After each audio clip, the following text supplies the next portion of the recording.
দেখো, KP exam বা হচ্ছে ডব্লিউপি এক্সাম, এসআই টেসআই নিয়ে তোমাদের একটা জল্পনা কল্পনা পড়ে গেছে যে পরীক্ষাটা কবে হবে না হবে, ঠিক না?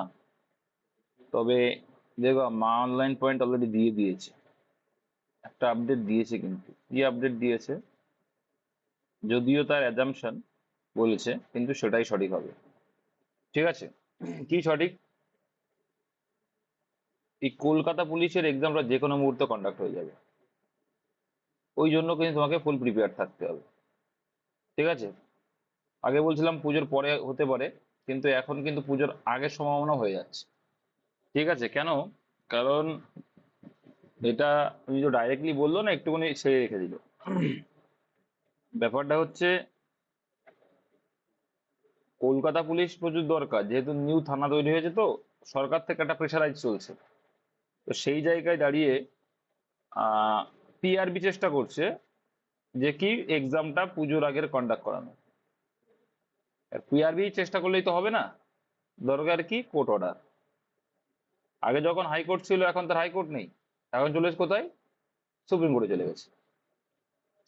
এবার সুপ্রিম কোর্ট যে কোনো মুহূর্তে রায় দিয়ে দেবে যেদিন উঠবে। এখানে তার এরকম বিষয় না যে আজকে উঠলো আজকে না, আবার সামনেবার হবে, এরকম না। কিন্তু সুপ্রিম কোর্টে এটা ওঠা মানে কিন্তু তুমি এটা পেয়ে যাবা, যে কি একটা কোর্টের যে দেবে তোমার ক্লিয়ারেন্স কি দিল, সেই ক্লিয়ারেন্সের ভিত্তিতে কিন্তু তারা মেড করবে। ঠিক আছে? তাছাড়া এটার উপরে এফেক্ট না পড়ার সম্ভাবনাটা বেশি, কারণ ওখানে কিন্তু হাইকোর্টে বলেছিল যে অনগোয়িং প্রসেসে কিন্তু কোনো প্রকার প্রবলেম হবে না। এবার যেহেতু সুপ্রিম কোর্টে গেছে, তার জন্যই কিন্তু এটা স্টে করা হয়েছে। কিন্তু এটা মাথায় রাখবে যে পুজোর পরে হবে কলকাতা পুলিশ, এটা ভেবো না। এটা ভেবে চলো যে পুজোর আগেই হয়ে যাবে। 1 সেপ্টেম্বর টাইম ছিল, পুজো কবে পড়ছে? অক্টোবরে। অক্টোবরের মাঝামাঝির দিকে পড়ছে। তো মনে করো অক্টোবরের সেপ্টেম্বরের লাস্টে বা অক্টোবরের প্রথম দিকেও কিন্তু কন্ডাক্ট হয়ে যেতে পারে। বুঝতে পারলে? তো সেই জায়গায় দাঁড়িয়ে পড়াশোনাটা কিন্তু তুমি করতে হবে। সামান্য কিছু একটু আপডেট পেয়েছি, ওই জন্য হালকা পাতলা দিলাম। রিজুদা তো আরো ডিসকাস করে দেখলাম, কিন্তু সেদিকে আমি যাচ্ছি না। কিন্তু আমার মুদ্রা কথা হচ্ছে, কলকাতা পুলিশ যে কোনো মুহূর্তে কন্ডাক্ট হয়ে যেতে পারে, যে কোনো মুহূর্তে। এটা মাইন্ডেড, কলকাতা পুলিশ যে কোনো মুহূর্তে, কিন্তু অন্যগুলো পরে হতে পারে, কিন্তু এটা কিন্তু যে কোনো মুহূর্তে পাবলিশ হয়ে যেতে পারে, নোটিফিকেশন বেরিয়ে যেতে পারে। যেই ক্লিয়ারেন্স পেলো সেই কিন্তু হয়ে যাবে। পিআরবি বসে থাকবে না, কারণ পিআরবি এটুকু জানে যে হচ্ছে আমার আরো কাজ রয়েছে। আমাকে ডব্লিউপির একটাই এক্সাম, সেটাকে ক্লিয়ার করতে হবে। তারপরে ডব্লিউপি এসআই আছে, সেটাই ক্লিয়ার করতে হবে। কেপি এসআই এর প্রিলিমস এর রেজাল্ট দিয়ে আমার মাঠ করাতে হবে, তার মেন করাতে হবে। তারপরে এটাই কেপিএসআই টা কমপ্লিট করে আবার কেপি 700 800 ভ্যাকান্সি খালি হয়, সেখানে কমসে কম কিছু না হলে 600 700 বেরোবে। কলকাতা এসআই কিন্তু বের করতে হবে। বুঝতে পেরেছো? কেপিএসআই মানে আবার যারা স্বপ্ন যে আমি কেপিএসআই হতে হবে, টাইম এ টু এ করবো, জেল পুলিশের কোনো খবর পাচ্ছে না আমি। ঠিক আছে? ওটাও নিয়ে নেবে, জেল পুলিশও নিয়ে নেবে। ঠিক আছে? সব নেওয়া যখন শুরু করবে একবারে নিয়ে নেবে একসাথে। ঠিক আছে? কারণ তোমরা প্রিভিয়াস ইয়ার গুলো দেখলে দেখবে, পিআরবি 1 সপ্তাহের মধ্যেও 1 সপ্তাহ পরেও এক্সাম নিয়েছে। এটা দেখেছো তো? পিআরবি, হ্যাঁ। তো পিআরবি চাইলে কিন্তু করতে পারে, তোমরা এটুকু ভালো করে খেয়াল করে দেখবা। পিআরবি প্রথমে যেই লোড হচ্ছে, পরের প্রসেস গুলো কিন্তু গুলি চলে, গুলির স্পিডে চলে। এগুলো কিন্তু হবে, কারণ যখনই রিক্রুটমেন্ট প্রসেস চালু হয়ে যায়, তখন সরকার নাড়াচাড়া দেয় যে আমার ফোর্স লাগবে, আমার ফোর্স লাগবে। ঠিক আছে? আর 26-এর ভোট আছে, তার আগে কেপিএসআই আবার একটা নিয়োগ হবে, যেটা বললাম। কেপিএসআই কিন্তু আবার নিয়োগ হয়ে যাবে 26-এর ভোটের আগে, আবার একটা তোমার বেরোচ্ছে, সেটা কিন্তু এবার একটু বেশি আসবে। 500+ কিন্তু ভ্যাকান্সি থাকবে এবার কেপিএসআই টা। ডাব্লিউপিএসআই তো বেরিয়ে রয়েছে, ফর্ম ফিল আপ হয়েছে। তো এইদিকে আবার কেপিএসআই প্রিলিমস হয়ে রয়েছে। তো জাস্ট একটা কথা বলবো, পড়াশোনা থেকে যদি মনে হচ্ছে যে আমি কম হয়ে যাচ্ছে, ওটা করো না। দাদার মাঝে সমস্যা হতেই পারে, হয় না মানুষের? এই কদিন তো একটু হয়েছে, এর আগে তো প্রচুর প্রেশার দিয়েছি। কয়েকদিন রেস্টও পেয়ে গেছে, ঠিক আছে, অসুবিধা নেই। তো সেই রেস্টটা আবার হারাম হয়ে যাবে। আবার আরাম হবে, আমি বলছি। ঠিক আছে, আবার পড়া দেবো, আজকেই দিয়ে দেবো। ঠিক আছে, এবার আমার কি হয়, যেমন এই ডিউটিটা এখন করতে হচ্ছে, যেন আজকে আর কালকে করবো, এখন আজকে ডাকেনি, করে দিচ্ছি। ঠিক আছে, তো আশা করি কালকে সকালেও করাতে পারবো, এটা নিয়ে কোনো চাপ নেই। সকালেও করিয়ে দেবো যেভাবে হোক আমি। 7টা, রাত্রে হবে না এই দুদিন, ঠিক আছে, 7টার সময়। এটা একটু গ্রুপটা ফলো রাখবা, মাথায় রাখবে। না না না, উইকলি আমি বলে দিচ্ছি, উইকলি 4টে ক্লাস তোমার রাত্রে পাবে। ঠিক আছে, আর 2টো ক্লাস আমার, সেই জন্য তোমাকে আমাকে নিজেকে আবার রুটিন সেট আপ করতে হবে। আর 2টো ক্লাস, সেটা একটু গ্রুপটা ফলো রাখবে, আমি আগাম বলে দেবো, চাপ নেই, একদিন আগে রাত্রে বলে দেবো। আর 2টো ক্লাস সেটা 7 AM হবে। কি বললাম, বুঝতে পেরেছো?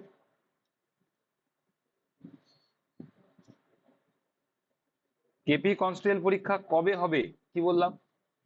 যদি বললাম কি, সুপ্রিম কোর্ট যদি মনে করো সামনে উইকে পাবলিশ করে দিল, তাই যদি করে মনে করা, যেই সামনে উইক দেবে মাত্র তোমরা 14 থেকে 15 দিন আর টাইম পাবে, 14 দিন টাইম পাবে। পরের 2 সপ্তাহ ক্লিয়ার করে দেবে, পরের 2 সপ্তাহের মধ্যে তোমার পরীক্ষা ক্লিয়ার করে দেবে। সেপ্টেম্বরের 1 তারিখ, দেখো সেপ্টেম্বরের 1 তারিখের আগে এক্সাম হবে না, এটুকু বলতে পারি। সেপ্টেম্বরের 1 তারিখের আগে এক্সাম হবে না। সেপ্টেম্বরের পরে গিয়ে যদি তোমার বেরোয়, সেটা কিন্তু ক্লিয়ারেন্স এলে সেপ্টেম্বরের 1 তারিখে হবে না, কারণ পিআরবি কিন্তু সেটা বলে দিয়েছে। ঠিক আছে, এবার এখন তারিখ কত, এইবার যদি আগস্টে বেরোনোর কথা, ঠিক আছে, আগস্টে রায় বেরোনোর কথা আছে, আমি যেটা শুনেছি। আগস্টের মধ্যে যদি ক্লিয়ার হয়ে যায়, মাথায় রাখবে যে সেপ্টেম্বরের লাস্টের দিকে কিন্তু এক্সাম হয়ে যাবে। কলকাতা পুলিশ এক্সাম কিন্তু পুজোর আগে হওয়ার সম্ভাবনা 99% সম্ভাবনা রয়েছে। শুধু 1% কোথায় আটকে গেছে, সুপ্রিম কোর্টের রায়। 1% সুপ্রিম কোর্টের রায়। এবার কেন পুজোর আগে নেওয়ার চেষ্টা করছে বা করবে, একটাই রিজন, কারণ এই সময় কিন্তু কেউ পরীক্ষা নেবে না। তাহলে কি হবে, আমার ফাঁকা থাকবে জায়গাগুলো, যা বলে স্কুলগুলো। ব্যাপার আছে, অনেক সিস্টেম আছে। ওর জন্য কলকাতা পুলিশের, কারণ তা যদি না হয়, পুজোর পরে গিয়ে কেপি এসআই রেজাল্ট দিয়ে 1 সপ্তাহ পরে ধরো মাঠ শুরু হয়, হয়ে তারপরে আর 1 সপ্তাহ পর থেকে এ করার পরে মাত্র 1 মাস পরে গিয়ে তার পরীক্ষা নিতে হবে। তার ভিতরে আবার ওনাকে ডাব্লিউপি এসআই পরীক্ষা নিতে হবে, আবার কি ডাব্লিউপি যেটা প্রিলিমস নিতে হবে, জেল পুলিশের পরীক্ষা নিতে হবে। তাহলে এতগুলো কন্ডাক্ট করতে গেলে তাদের তো করতেই হবে, আবার কি এই বছরের মধ্যে পরীক্ষাগুলো ক্লিয়ার করতে হবে, সেটাও আছে।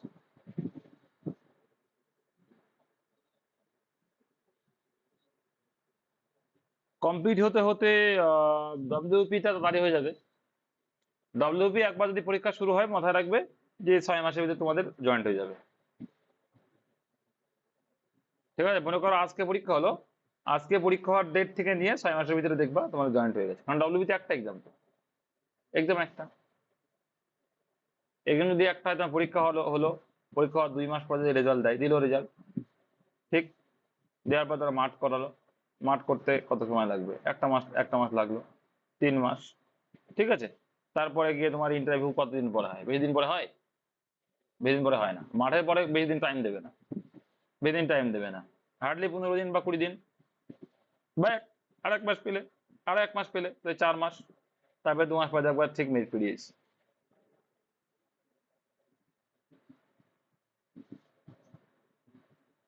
বেশি সময় দেবে না, এখন যা পরিস্থিতি, বেশি সময় দেবে না, তাও পাবে না হয়তো, 1 মাসের কম ধরে চলো। কারণ ডব্লিউপি এর রেকর্ড আছে, পরীক্ষা মানে মেন রেজাল্ট দেওয়ার পরে 1 সপ্তাহ পর মাঠ করার রেকর্ড আছে ডব্লিউপি। আমাদের যে এসআই গুলো হয়েছিল, 1 সপ্তাহ না 2 সপ্তাহ পরে মাঠ ছিল। হ্যাঁ, তো এইগুলো নিয়ে পিআরবি সম্বন্ধে আগে থেকে তোমার জেনে রাখতে হবে, যে কোনো মুহূর্তে যে কোনো কিছু করে দেবে। হ্যাঁ বলো। বলো। কি বাড়াবে দাম, ওই বাড়ানোর চিন্তা ভাবনা মানে মাথায় রেখো না।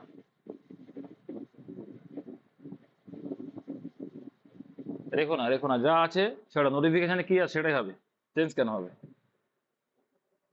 তাহলে নোটিফিকেশন যেটা থাকবে সেটা হবে, চেঞ্জ হলে সামনে বার হবে, এবার আর হবে না।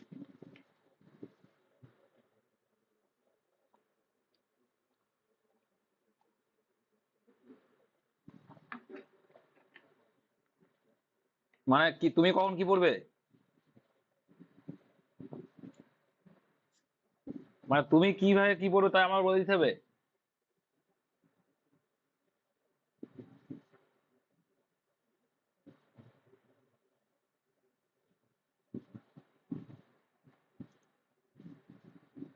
আচ্ছা, তুমি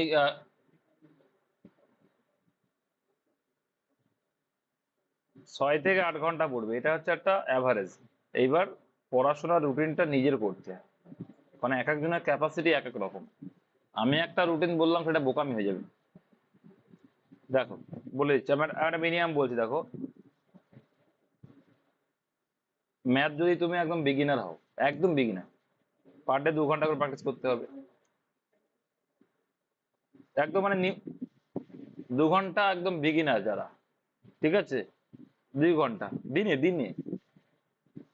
রিজনিং ঘন্টা খানিক করলে, হ্যাঁ যদি সময় ঠিকভাবে করো 2 ঘন্টা অনেক সময়। রিজনিং 1 ঘন্টা করলে,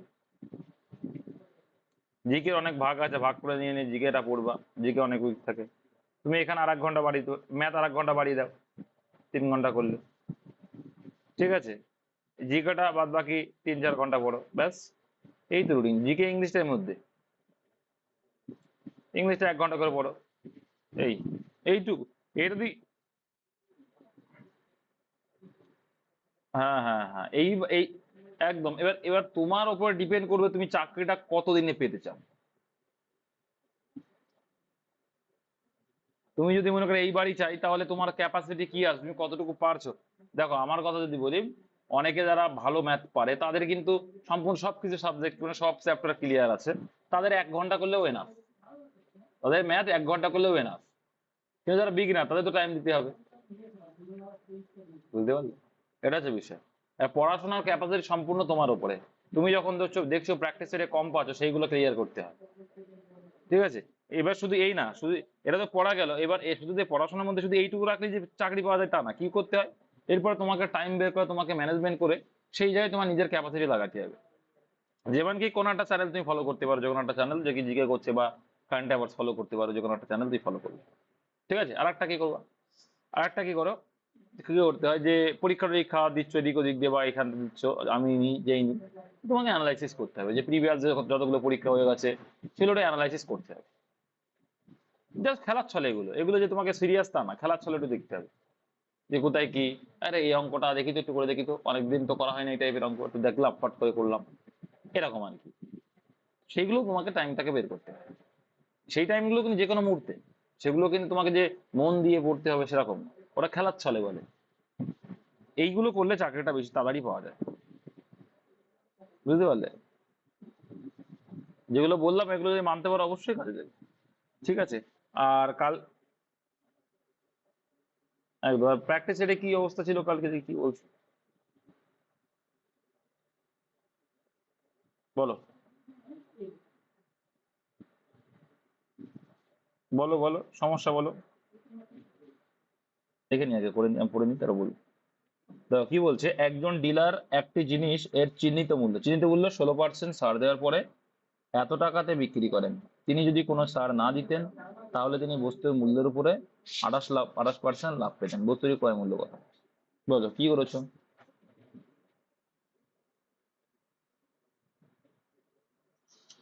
দেখো, দেখো কি বলছি, এখানে ভালো করে বুঝবে। যে বলছে একজন ডিলার একটি জিনিসের চিহ্নিত মূল্য মানে এমআরপি 16% বলছে, ঠিক আছে। তাহলে এর চিহ্নিত মূল্য 16% ছাড় দেওয়ার পর, 16% ছাড় দেওয়ার পরে এত টাকাতে বিক্রি করেন। তিনি যদি কোনো ছাড় না দিতেন, তাহলে তিনি বস্তুর মূল্যের উপরে 28% লাভ পেতেন। তার মানে কি, তো সোজা আছে। 16% ছাড় দিয়েছে মানে কি, 100 টাকা এমআরপি, আর এখানে 16% ছাড় দিচ্ছ মানে ক টাকায় বিক্রি করছো।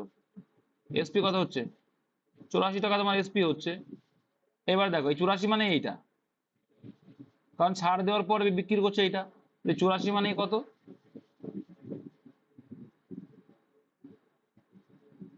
এই হচ্ছে, ঠিক আছে। তিনি যদি কোনো ছাড় না দিতেন তাহলে তিনি বস্তুর মূল্যের উপরে 28% লাভ পেতেন, তাই তো বলছে।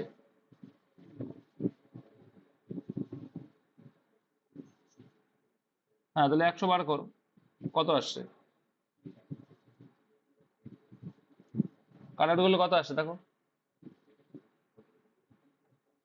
পয়েন্টে দিলে 10 দিয়ে দাও, 20, 100 দিয়ে দাও, 100 100 কেটে গেল। ঠিক আছে, কত দিয়ে কাটছে দেখো দেখো, 480 হচ্ছে। আর যাই হোক,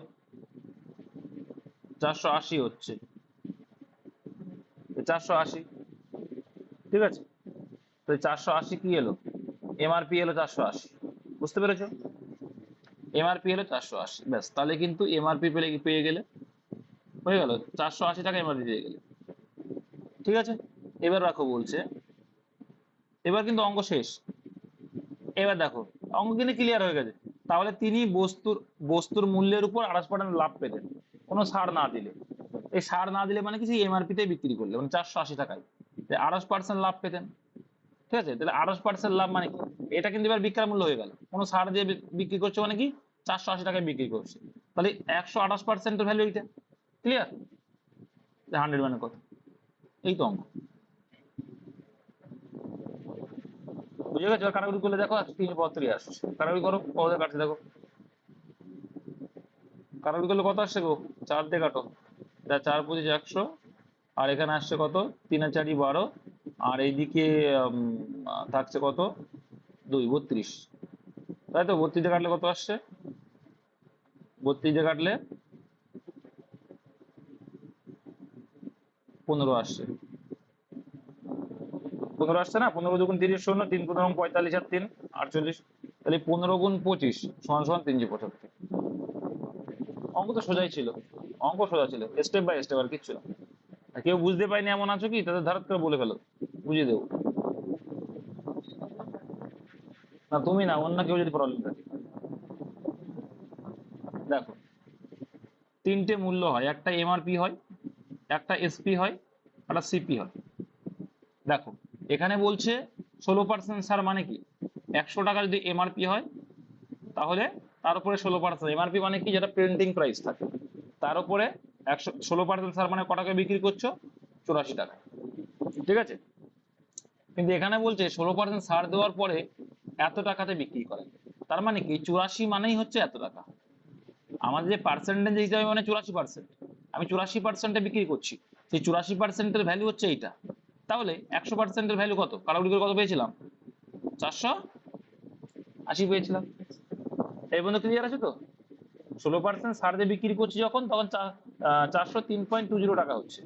তাহলে আমার 80, তার মানে 16% ছাড় দিচ্ছি মানে কত পার্সেন্টে বিক্রি করছি, 84%। তার মানে বলতে পারি যে 84% মানেই এত, তাহলে 100% মানে কত, তো কাটাকুটি করলে কত আসছে, 480 আসবে। তার মানে এমআরপি মান কত হলো, 480 এলো। ঠিক, আর এখানে তো একটা সিপি ছিল। এবার বলছে দেখো, 403.20 প্রথমে ছিল, এবার কি বলছে দেখো, পরের শর্তে তিনি যদি কোনো ছাড় না দিতেন, তার মানে কি এমআরপি যে 480 টাকা, সেই 480 টাকায় যদি এসপি হতো, 480 টাকায় কি এসপি, এখন কিন্তু এসপি এটা 480 টাকাতেই বিক্রি করতে হবে, তাহলে 28% লাভ। আচ্ছা, লাভ লাভ ক্ষতি কিসের উপরে বিচার করি আমরা, ক্রয় মূল্যের উপরে। তাহলে 100%-এর জায়গায় আমি 28% লাভ করছি, তার মানে ক পার্সেন্টে বিক্রি করছি, 128%-এ বিক্রি করছি। ঠিক, তাহলে 100% আমার ক্রয় মূল্য এখানে, 128%-এর ভ্যালু এখন দেখতে, এখন কোনো ছাড় দিইনি যেহেতু, যখন ছাড় দিইনি, যখন 128% বিক্রি করছি, তাহলে ক্রয় মূল্য চেয়েছে মানে 100% মানে কত, ব্যাস এইটুকু। 4 25 100, এখানে আসছে 32, 15 32 480 হচ্ছে, তাহলে 15 × 25 = 350। বুঝতে পেরেছো? এবার যে বুঝতে পারো বলছিলে, স্টেপ বাই স্টেপ করবে। আর কোনটা সমস্যা,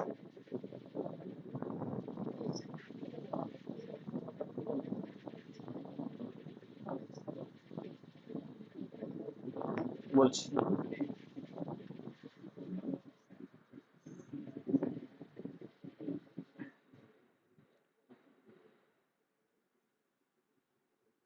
দেখে নিচ্ছি, স্থির জলে একটি নৌকার গতি, ওই দেখছি, স্থির জলে একটি নৌকার গতিবেগ 12 কিলোমিটার, স্থিরটা বলে দিয়েছে।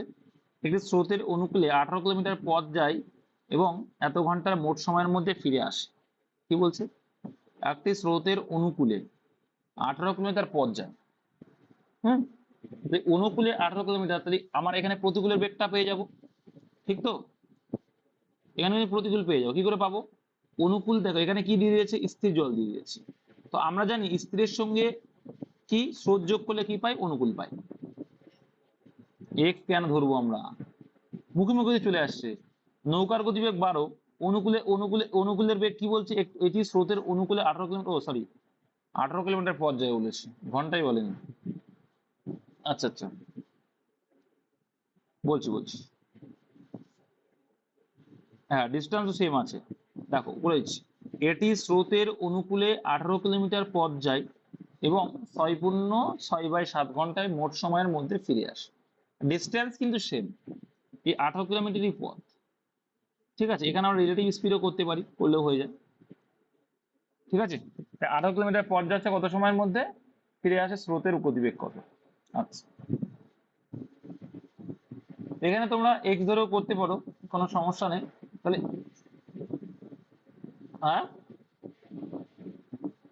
দেখো তাই হবে। দেখো দেখো নৌকার গতিবেগ দেওয়া আছে, ধরে নাও স্রোতের গতিবেগ কি এক্স, তাহলে কত হয়ে যাবে? 12 + x হয়ে যাবে অনুকূল, আর প্রতিকূল কত হয়ে যাবে? 12 - x, কারণ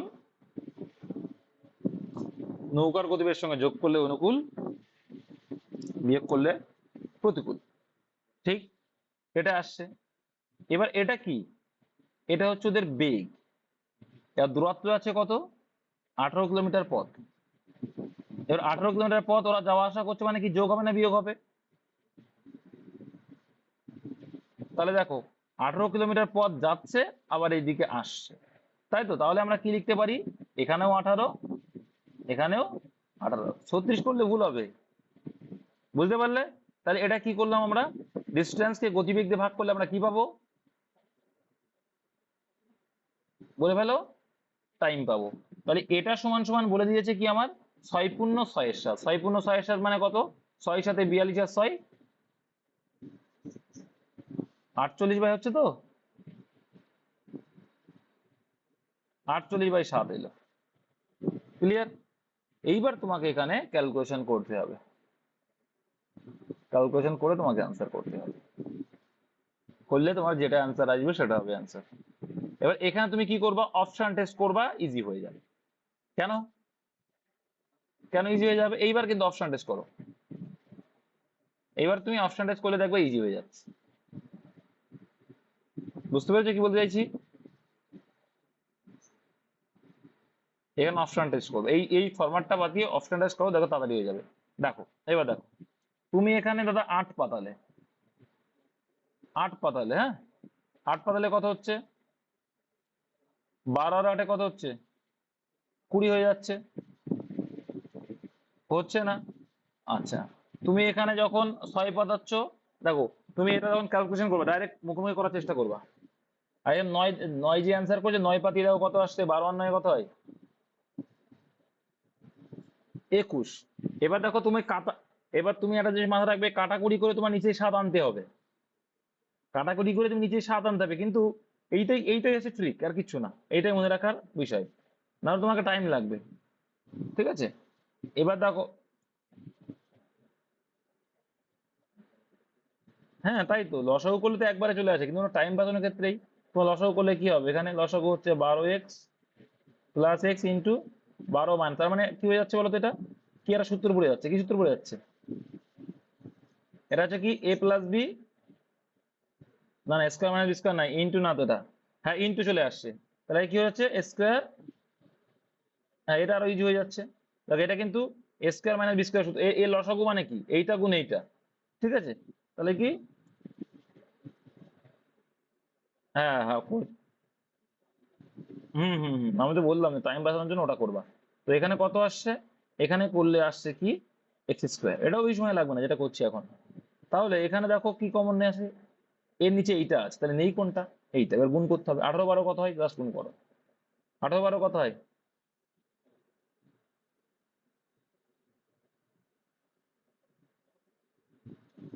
18 কমন নিয়ে রেখে দেবো, দাও অসুবিধা নেই।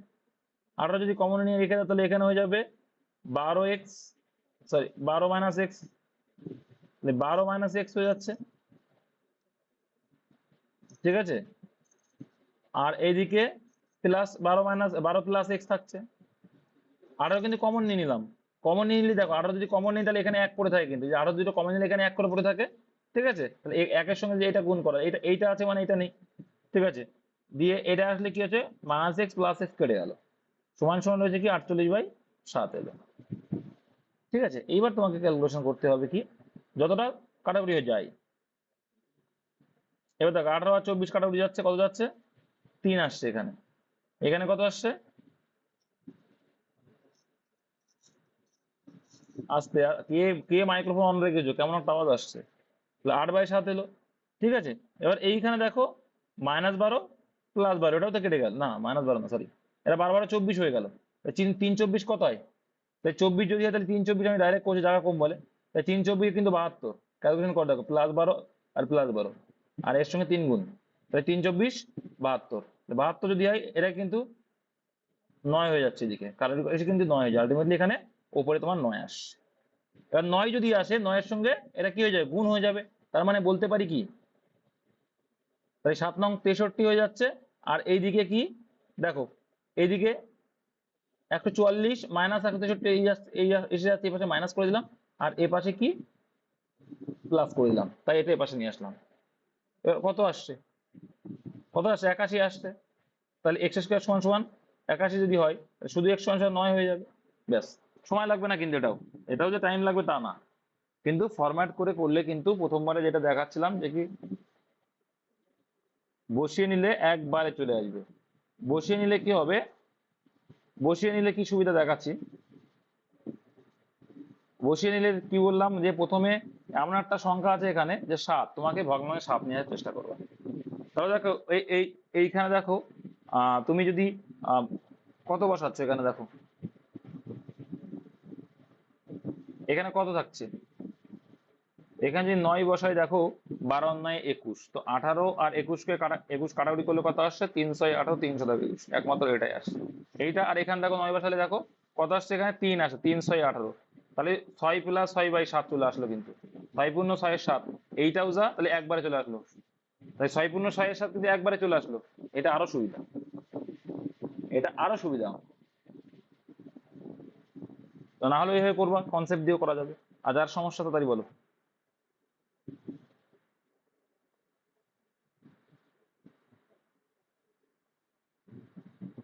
35-এর রিজনিং, 35-এর রিজনিং কোথায়,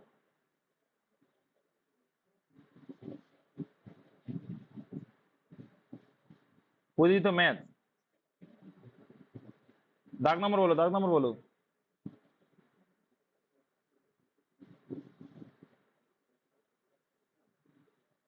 আচ্ছা 31, কি চেয়েছে, জিজ্ঞাসা চিহ্ন কোথায় এখানে, আর জিজ্ঞাসা চিহ্ন তো অবস্থানের সংখ্যাটা নির্ণয় করো, বলছে সংখ্যা পিরামিডের প্রতিটি বৃত্তের সংখ্যাটি এর ঠিক কি বলেছে, নিচের দুটি সংখ্যার যোগফল, হ্যাঁ নিচের দুটি সংখ্যার যোগফল, সংখ্যা পিরামিডে কয়েকটি সংখ্যা পূরণ করা হয়েছে, জিজ্ঞাসা চিহ্ন স্থানে অবস্থানের সংখ্যাটি নির্ণয় করুন। দেখো এটা হচ্ছে অপশন টেস্ট করে করে তোমাকে করতে, এটা সোজা কিন্তু, এটা যে কঠিন তা না, ঠিক আছে, এটা কিন্তু সোজা আছে, এটা অনেকটাই সোজা আছে। দেখো কি বলেছে, সংখ্যা পিরামিডের প্রতিটি বৃত্তের সংখ্যাটি এর ঠিক নিচের দুটি সংখ্যার যোগফল, তার মানে কি, এই যে সংখ্যাটা আছে এর যোগফল হবে এই দুটো সংখ্যা, বুঝতে পেরেছো, আর এই যে সংখ্যাটা আছে তাহলে এর যোগফল হবে এইটা, তাহলে এইখান থেকে তোমাকে বের করলে আনসারটা চলে আসবে, লাস্টের দিকটা করতে করতে গেলে হবে না। তাহলে এমন দুটো সংখ্যা বের করো যে 13-র সঙ্গে যোগ করা যাবে বলে, এমন একটা সংখ্যা আসছে, সেটা কোনটা বের করতে হবে, ঠিক আছে। বা তুমি অপশন টেস্ট করতে করতে যেতে পারো, অপশন টেস্ট করতে করতে যেতে পারো, এটাও করা যেতে পারে, ঠিক আছে। অপশন টেস্ট করে করে কিন্তু সেটা আরো জটিল হয়ে যাচ্ছে। এখানে যদি 5 দাও, যেমন 5 করেছে, এখানে কত 8 হবে, ঠিক আছে। তোমাকে একটুখানি ভাবতে হবে, এই দুটোকে জাস্ট ভাবলে হয়ে যাবে। হ্যাঁ বলো, শুনছি, বলো।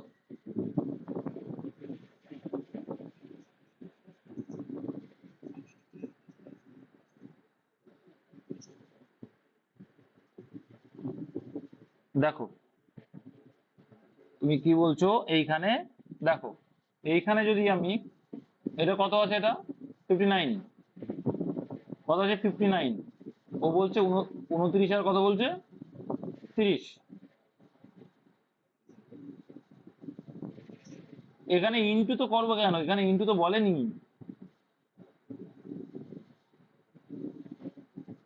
সব কটাই হবে, হলে সব কটাই হবে, এইভাবে তো হবে না। দেখো এখানে 14, 13, 27, হ্যাঁ অপশনটা ছিল বেটার। এখানে যদি 29 দাও হচ্ছে না, তার মানে এক করে কমিয়ে নিয়ে আসো, এগুলো তো ভাবলেই হয়ে যায়। দেখো এখানে যদি আমি একটা একটা যদি আমি 29 ধরি, একটা 30 ধরি, আর এখানে যদি 29 দিয়ে কত যোগ করতে হচ্ছে গো 16 সাথে, কম দিলে হবে না, বেশি দিতে হবে। বেশি দিলে 14 যোগ করতে হচ্ছে, 14 আর 13, 27, এক করে কমিয়ে দিলে হয়ে যাচ্ছে, একটা কম বেশি করলে হয়ে যাচ্ছে। তাহলে এখানে 28 দাও, এখানে 31 দাও, কত হচ্ছে তাহলে 16 এর কয় দাও 15, 15 আর 13 কত হচ্ছে 28, দেখেছো একটু ভাবলেই হয়ে যায়। কি ভাবলাম, যে এইখানে হবে 31, এখানে হবে 28। দেখো তাহলে এর সঙ্গে যোগ করতে হবে, কত যোগ করতে হচ্ছে, 15 আর 16 31 হয়, এদিকে 15 আর 13 28 হয়। এইবার দেখো এমন দুটো সংখ্যা বের করতে হবে যে কি এর সঙ্গে যোগ করতে হবে, করলে 16 হবে। 9 এর সঙ্গে কত যোগ করলে 16 হয়, দেখো একবার বেরিয়ে দিবে।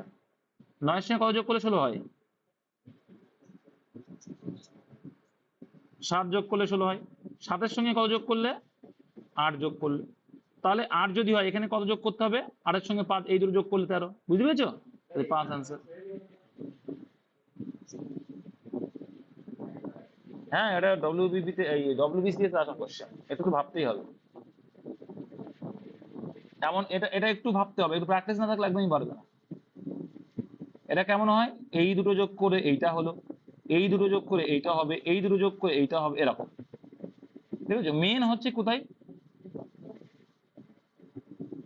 মেন হচ্ছে এই জায়গাটা, এই জায়গাটা ভাঙতে পারলে হয়ে যাবে। আরে অ্যাবসেন্টটাই কি, ওগুলো কোনো বিষয় না। তোমার কিন্তু ওইখানে ওই অ্যাবসেন্টে কোনো প্রবলেম হলো, তোমার ভাবতে হলো কোনটুকু বলো তো, তোমার ভাবতে হলো এইটুকু। আর এই দুটো এমন, একটু কি করে ভাববে, দেখো এই দুটো দেখবে গায়ে গায়ে আছে, কাছাকাছি আছে, কি ভাবতে হয় যে গায়ে গায়ে দুটো সংখ্যা, কি করবে এর অর্ধেক করার চেষ্টা করবে। তো এর অর্ধেক তো সময়, দেখো আমি শিখিয়ে দিচ্ছি এগুলো কি করে করতে হয়, আর এমনই থাকে। এর অর্ধেক তো সম্ভব না, এখানে ধরে দিচ্ছি কি, দেখো আমি এর অর্ধেক মতো ধরলাম কি 30 আর 29 ধরলাম, ধরলাম 60, তাহলে হয় 30 আর 29, 30 29 যখন হচ্ছে, দেখো এখানে যদি আমি 14 বসাই তাহলে 30 হচ্ছে, কিন্তু 14 আর 13 তার 29 হচ্ছে না। তাহলে একটা কি করতে পারি আমরা, এক করে মাইনাস করতে পারি, এক করে যোগ করতে পারি। তাহলে এখানে আমি 27 দিয়ে দিচ্ছি, সরি 28 দিলাম, আর এখানে করে দিলাম 31, সেটা একই বিষয়। এবার যখনই 31 করছি, যখনই আমি এখানে 31 বসাচ্ছি, তখন দেখতে পাচ্ছি 16 সঙ্গে যোগ করলেও আসছে কত, 15 যোগ করলে 31 আসছে, আবার 13 সঙ্গে এই 15 যোগ করলে এই 28ও আসছে। তার মানে কি এইখানে 31 এর 28, ব্যাস এইটুকু, আর কোনো তোমার কাজ নেই। এবার দেখো এইখানে কোন সংখ্যাটা বসালে 16 হবে, তুমি বলে দাও 6 হলে হয়ে গেল। এইবার দেখো এখানে 6 এর সঙ্গে কত যোগ করলে 15 হয়, কত হবে, কত হবে, সরি এটা 7 হবে, 7 হবে, 7 হবে। তাহলে এর সঙ্গে কত যোগ করলে 15 আসবে, 7 এর সঙ্গে কত যোগ করলে 15 হবে, 8 হবে। আর 8 এর সঙ্গে কত যোগ করলে 13 হবে, 5 যোগ করবে, তাহলে অ্যান্সার 5। মেন ভাবা হচ্ছে এই জায়গাটা, আর কিচ্ছু না। এমনি বলো, এবার বলো, আশা করি বুঝে গেছো যে কিভাবে করতে হয়। 11 দাগ, 11 রিজনিং দেখো নি, আমিও দেখেছি, দেখি তাহলে 11, ও এটা, তালিকাভুক্ত শব্দের সাথে গ্রিডে শব্দটি পূরণ করুন, কোনো শব্দই মাপসই হবে না। কি বলতে চাইছে,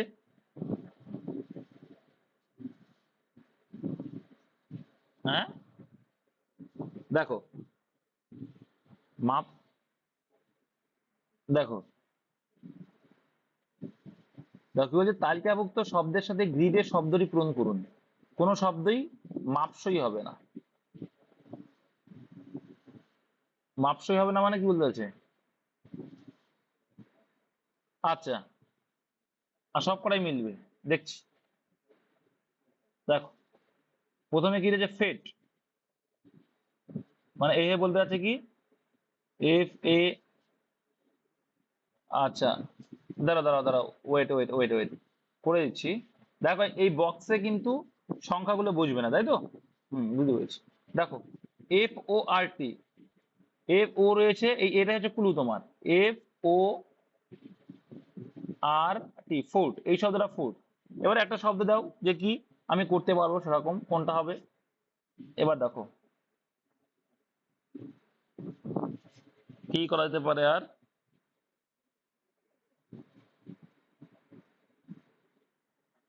দেখে নাও কোন শব্দ মাত্রই হবে না।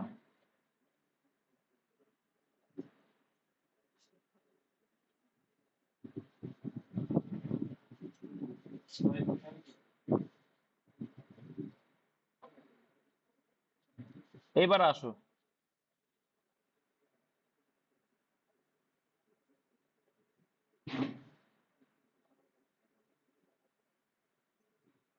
আরে সবাই কথা বললে বোঝা যাবে না।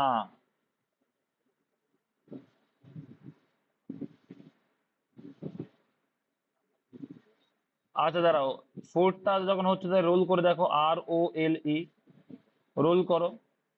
রোল করলে কি হচ্ছে? TI, এভাবে করতে হবে, এটা ওই পেপারে থাকে দেখবা, TILL, টিল হলো। এবার দেখো এখানে হয়ে যাচ্ছে কি, ফেট হয়ে যাচ্ছে, FATE, মানে কোনটা হবে না। আর এইদিকে কি থাকছে? FORT, সঠিক। তাহলে কোনটা হচ্ছে না সেটাই অ্যান্সার, রোল টিল। তাহলে ফ্ল্যাটটা আসছে না। এইভাবে এই, হ্যাঁ হ্যাঁ এইভাবে এটা হচ্ছে, এইটা দেখবো ওই পেপারে থাকে, পেপারে, পেপারে বা হচ্ছে ওই, হ্যাঁ শব্দ ছক বলে এগুলো, ঠিক আছে। এগুলো বা গেম এক এক একরকম আমাদের ওই যে সাপ খেলা মোবাইল, এই টাইপের একটা গেম ছিল আগে, হ্যাঁ হ্যাঁ সুজুকু না কি বলতো, সেম টাইপের। হ্যাঁ হ্যাঁ। তারপরে বলো। তোমরা যখন কথা বলছো না, সবাই সবাই একসঙ্গে বলে না বুঝতে পারে না, বুঝলে, বায়ার্স হয়ে যায়। বলো তারপরে বলো। সমস্যা থাকলে বলো, আর না হলে আমি একবার আলোচনা করে দিই এটা একটা করে, ম্যাথ গুলো না তো জিকে গুলো আলোচনা করে দিই, কি অবস্থা জিকের অবস্থা।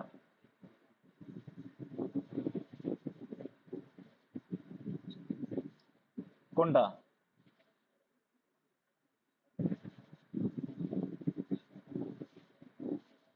কেউ করে দিচ্ছে না, হাই রে কপাল, আমি দেখে নেবো, তুমি আমাকে পার্সোনালি পাঠিয়ে রেখে দাও, আমি সবকিছু একটা টাইম পেলে দেখে নেবো।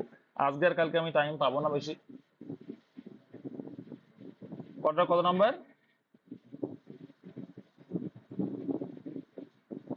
আচ্ছা বলছি, 45 আর 50, তারপরে পরে বলবো, এখন না। আচ্ছা, কিছু নিয়মের ভিত্তিতে, কি বলছে, কিছু নিয়মের ভিত্তিতে নিচের চিত্রে সংখ্যা স্থাপন করা হয়েছে, প্রশ্ন চিহ্নটি প্রতিস্থানের জন্য সঠিক বিকল্প। এটা তো সোজা আছে, বলো কি হবে।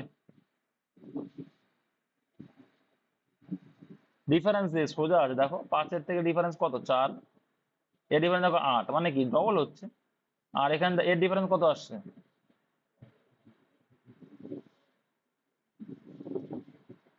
13, তাহলে কি ভাগ কি হবে আসছে। দেখো ওয়েট ওয়েট, তারপরে দেখো এইভাবে হলো আসছে না, দেখো এই যে আসছে, আসছে না কিন্তু, তাহলে কি হবে হতে পারে, দেখে নাও। এবার এখানে দেখো 4, এখানে কত, 5, এখানে 6, তাহলে এই তো এইভাবে আসছে, গ্যাপ গুলো 4, 5, 6, তাহলে এখানেও তাই, দেখো কি আসছে, কত আসছে, 8, তারপর দেখো 10, তারপরে কি হবে, এবার এই জোড়ায় জোড়ায় ডিফারেন্স আছে, জোড়ায় জোড়ায় ডিফারেন্স আছে, তাহলে কত হবে এখানে, 12 হবে। তাহলে এখানে যদি 12 হয় তাহলে কত আসছে, 39 আসছে, 39। ঠিক আছে। আর 14 আর 7 যোগ করলে কত হয় গো, 41 হয় না? হুম, ঠিক আছে, ওইভাবে আসবেন, এটাই অ্যান্সার, অপশন সি। তারপরে বলো। রিজনিং একটু প্র্যাকটিস করতে আর কিছু, কারণ কখন কোন নিয়মে দেওয়া থাকবে তোমাকে প্র্যাকটিস করতে, রিজনিং প্র্যাকটিস আর কিছুই না। বলো বলো।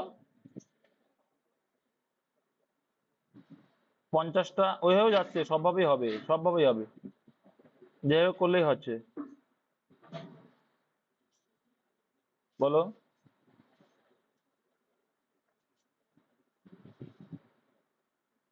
50টা এখন এখন হবে না, এখন হবে না। আমি ওগুলো টাইপ করে সবার জন্যই নিয়ে আসবে বলেছি, তো নিয়ে আসবে। আমার সব কিছু করা আছে, মানে আমার মানে আমার নিজস্ব যেটা আছে ওখানে সবকিছু আমি রেখে দিই। 330 মিটার দৈর্ঘ্য। হুম হুম হুম হুম। ঠিক আছে ঠিক আছে ঠিক আছে। 330 মিটার দৈর্ঘ্যে কি ট্রেন, 550 মিটার দীর্ঘ, এটা 50 দাগ। 50 দাগ তো সোজা আছে বস।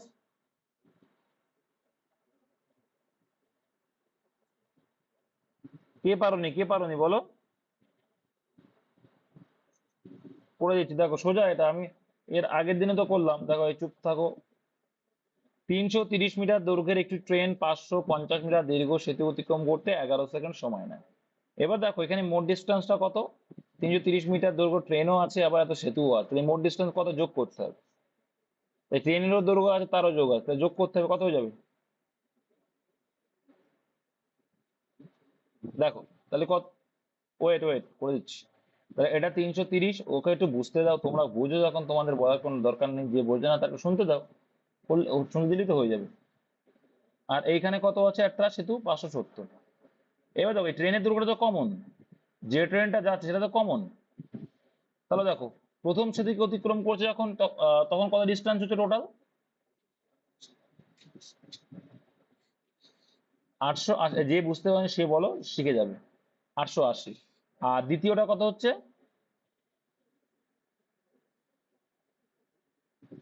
বলো। 900 হচ্ছে।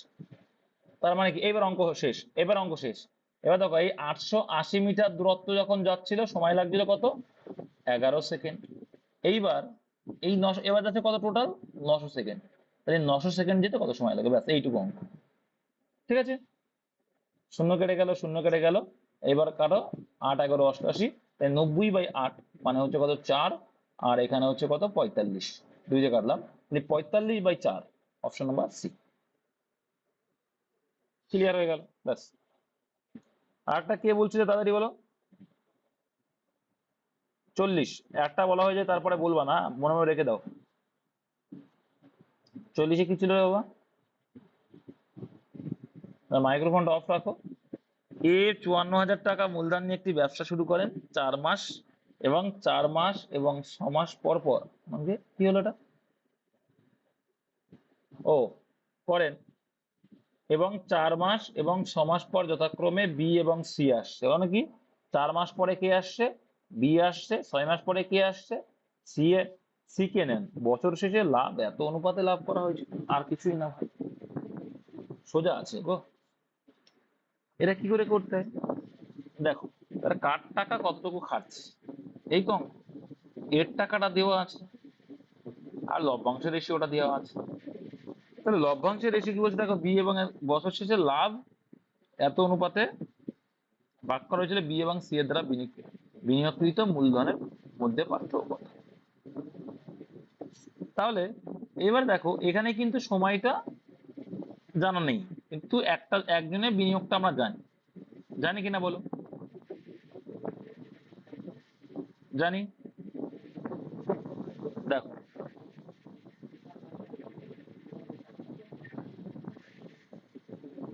তাহলে এ, এই 3টে শূন্য পরে করবো, হ্যাঁ পরে আসে 3টে শূন্য। তাই যদি হয়, ধরো দেখো আমি এর মূলধনটা জানি,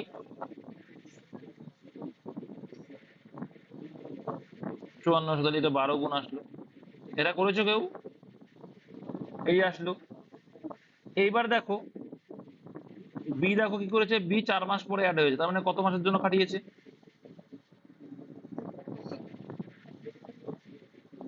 8 মাস। তারপরে সি গুণ, সি গুণ 6। এইবার দেখো, এবার এই রেশিও গুলো আসছে কি বলো, নাসির কিছু একটা বলছিলে বলো।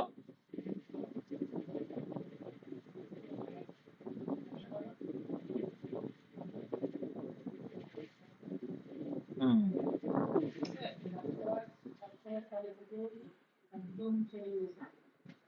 হুম, সেটা করলে হয়ে যাবে। না না, এটা এটা এটা টোটাল তো দেখো, বলছে কি এবার দেখো এখান থেকে তুমি যে কোনো একটা মান তুমি একটা বের করে নিতে পারো, শূন্যবাদ না, এখান থেকে যেটা বললো না এখান থেকে হয়ে যাবে। কারণ দেখো এটাতে কোনো বছরের শেষে লাভ তাই করতে হবে, বছরের শেষে লাভ এত অনুপাতে ভাগ করা হয়েছে, তার মানে কি একজন 1, একজন 4, একজন 5, ঠিক আছে? তাই যদি হয় তাহলে এখান থেকে আমরা বের করে নিতে পারি। দেখো এবার দেখো এইখান থেকে এবার আমরা করতে পারি কি যে 5400 ইন্টু 12/b, এইভাবেই করতে b ইন্টু 8 ইকুয়াল টু, এখান থেকে a আর b টা নাও, জাস্ট 1/4 করে দাও, 4 2 8, 2 দিয়ে কাটো কত হচ্ছে 6, এই 6 54 কত আসছে, এগুলো মনে রাখবে। ও 3 না, এটা বি, এটা বি, এটা বি তো, তাহলে কত আসছে 4 6 24 4, আর এদিকে হচ্ছে 5 6 30, আর 2 কত হচ্ছে 32, তার মানে হচ্ছে কত এটা 32,000, 3,24,000, মনে রাখো এটা 3,24,000 এলো, ঠিক আছে? 3,24,000 এলো কার, বি এর বিনিয়োগ। এবার তুমি বি এর মানটাও পেয়ে গেলে, বি এর মানও পেয়ে গেলে, এবার তুমি বি সি বি এর সঙ্গে সি করতে পারো বা যে কোনোটা করতে পারো। 3,24,000 টাকা বিনিয়োগ করেছিল বি। এবার দেখো তুমি এই দুটো ধরেও করতে পারো, কারণ বি এর মানটা তুমি পেয়ে গেছো এখন, বা এইটা ধরেও করতে পারো, ঠিক আছে? যেটা ইচ্ছা করো।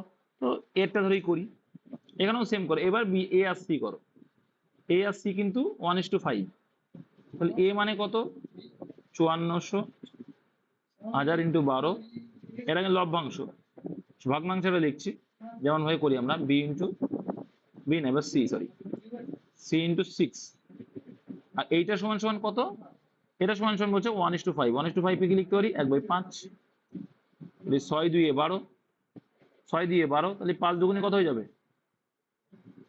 কোনাকুনি গুণ 10, 54 পর একটা শূন্য বেড়ে গেল, মানে 5,40,000, তাই তো? কারাউরি করে গুণ করে কত আসলো 5 লাখ, সি এর ভ্যালু কত আসলো 5,40,000। এবার ডিফারেন্স করো, তাহলে বিয়োগ বিয়োগ করলে কত হচ্ছে, তাহলে এইটা হচ্ছে কি সি, এটা হচ্ছে বি, এটা আসলো এ। সিম্পল, এমনি কোনো জটিলতা নেই কিন্তু। ওই যে থাকে না তামা, দস্তা, আর একটা কি 3টে থাকে, সেখান থেকে আমরা দুটোর মান করে বের করলেই একটা করে পাওয়া যায়। তো সেম তাই এখানেও তাই। এবার তোমাকে জাস্ট বিয়োগ করতে হবে, এর বিয়োগ করলে দেখো এটা আসে, দেখো দেখে দিচ্ছি না, 3,24,000, এই 3টে শূন্যতা আছে কমন, 4 আর কয় দাও 6 দাও, হাত করে দাও আমার কত 1 2 3, 3 এর কয় দাও 1, আর এখানে 2,16,000 টাকা, 2,16,000 টাকা পাচ্ছ, বোঝা গেল? বুঝতে পেরেছো তো সবাই? নেক্সট বলো। 52, হ্যাঁ তোমার তোমার এখন দেখে দেখে বলছে, হ্যাঁ? পরীক্ষার সময় পরীক্ষা দিয়ে তোমরা দেখো না যে কোনটা হচ্ছে না, সেটাকে আমি দাগ মেরে দিই। দেখো হিন্দি, ইংরেজি এবং সংস্কৃত সম্পর্কে তাদের জ্ঞানের বিষয়ে 1,000 জনের সমীক্ষার ফলাফল নিচে দেওয়া হয়েছে। দেখো হিন্দি মানে এইচ, ইংরেজি মানে ই, সংস্কৃত মানে এস, এই তো 3টে সাবজেক্ট, ঠিক আছে? এর কি বলছে দেওয়া হয়েছে, সেখান থেকে বিবৃতি আসো। সকল 3টি বিষয় জানা আছে এমন ব্যক্তির সংখ্যা এবং সংস্কৃত জানা নেই এমন ব্যক্তির সংখ্যার অনুপাত, এমন তো সোজা আছে। সকল ব্যক্তি মানে এইটা দেখতে পাচ্ছি আমরা 100, যে সকল ব্যক্তি, তাহলে 100 ইস্টু কি বলেছে, সংস্কৃত জানা নেই, তার মানে কি সংস্কৃত এইটা, তাহলে এই 5টুকু জানবে না, এইটুকু বাদ দিয়ে দাও, আর বাদ বাকি যেটুকু দেখো কোনটা কোনটা আছে টোটাল অ্যাড করো, এইটা টোটাল অ্যাড করলে কত হচ্ছে 540 হচ্ছে, ব্যাস এইটুকুই তো। শূন্য শূন্য কিছু 10, তাহলে আবার 2 দিয়ে কাটছে, 5:27 হয়ে গেল। 5/27, যেটা 5:27 হয়ে যায়, এটা 5/27 তাই একই বিষয় ভগ্নাংশ করে লিখেছে। বুঝতে পেরেছো? সোজা একদম।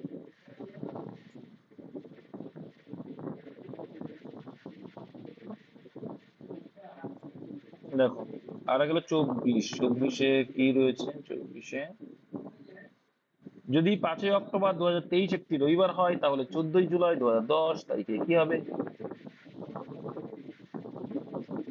এটা করনি?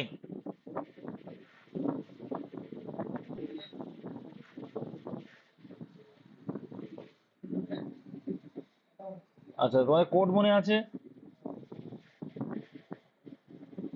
কোড মনে আছে? কোড কোড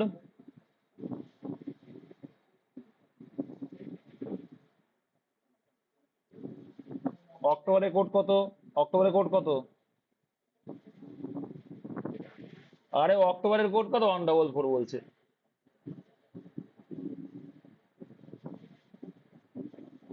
1 আসছে। 1 তো 146, হ্যাঁ 1। আর 2003, বেশ। 14ই জুলাই তো? 14 জুলাইয়ের কোড কত? জুলাই 0।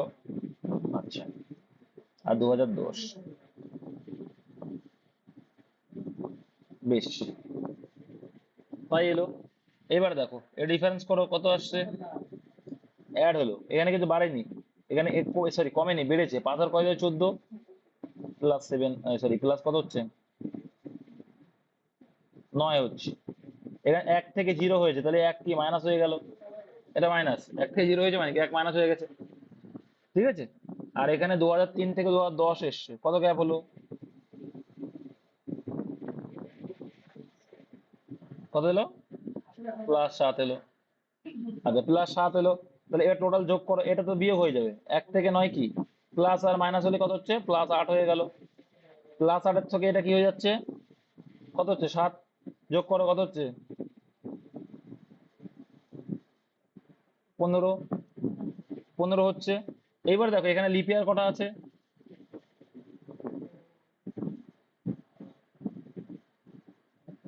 2 অ্যাড করে দাও, কত হলো?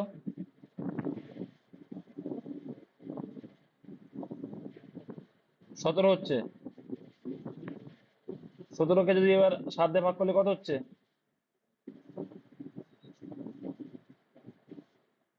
কত আসছে?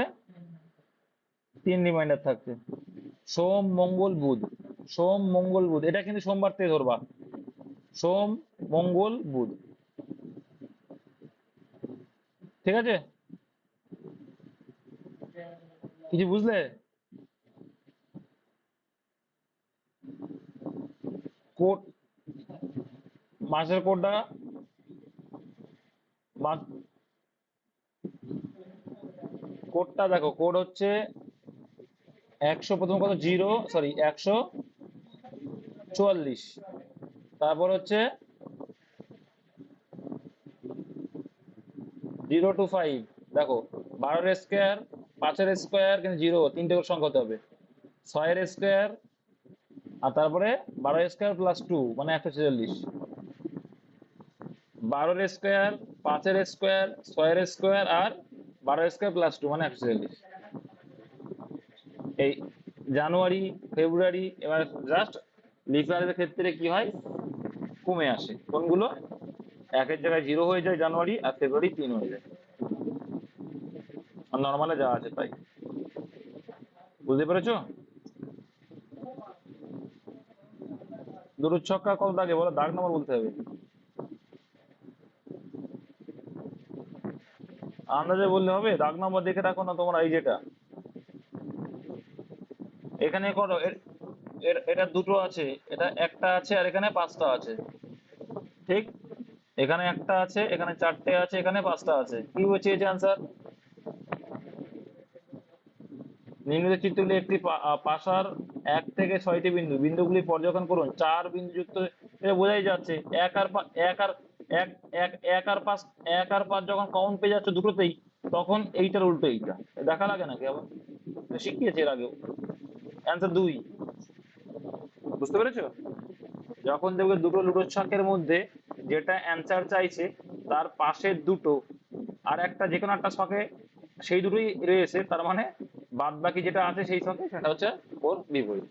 বুঝতে পেরেছো? বলো তারপর, মানে এরকম ভাবে দেখতে হবে, আরো দুই সিস্টেম আছে কিন্তু এখানে তো এইটাই। এটা তো খুব সোজা, তোমরা জানো, এটা পড়িয়েছি আমি বড় ক্ষেত্রে। আচ্ছা, জিকে তে আসি একটু, হ্যাঁ একটু আলোচনা করবো, এই জন্য জিকে তে আসছি।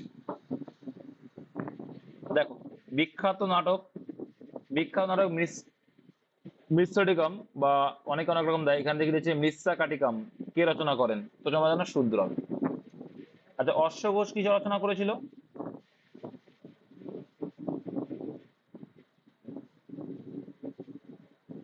আচ্ছা, কার মাইক্রোফোন অটোমেটিক অন রয়েছে, কার বলো দিনি? তাহলে কি বুদ্ধচরিতের রচয়িতা কি পেলাম? অশ্বঘোষ। ঠিক আছে। আচ্ছা, ভবভূতির কি আছে? হ্যাঁ, পাগলের মতো বলছে কেন? ভবভূতির কি? রামচরিত, রামচরিত খন্দকার নন্দী।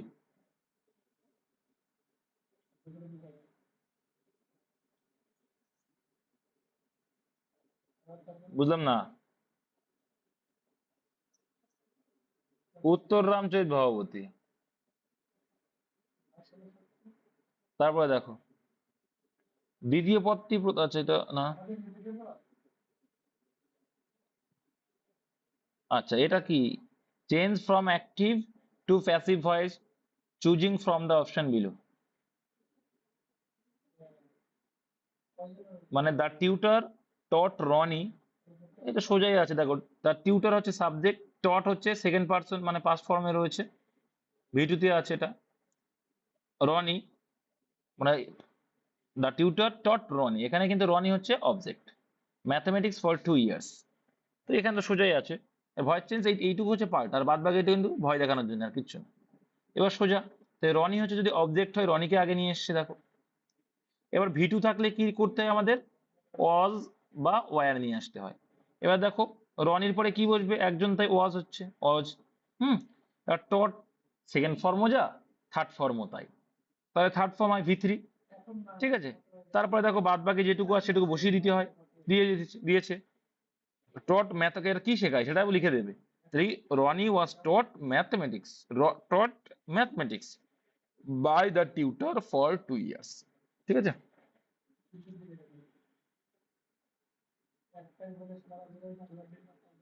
এই যার কিন্তু একটু এই আছে, এই যে টটের পরে ম্যাথমেটিক্স আসছে, কেন আসছে? কারণ কি শেখাচ্ছে? ম্যাথমেটিক্স শেখাচ্ছে, এই ম্যাথমেটিক্সটা কিন্তু সেটাই আসছে, ওই জন্য রনি ওয়াজ টট ম্যাথমেটিক্স, ওই জন্য কিন্তু ম্যাথমেটিক্সটা এখানে আসছে, by the tutor for 2 years. ঠিক আছে, এইটুকু জাস্ট একটু বোঝার আছে।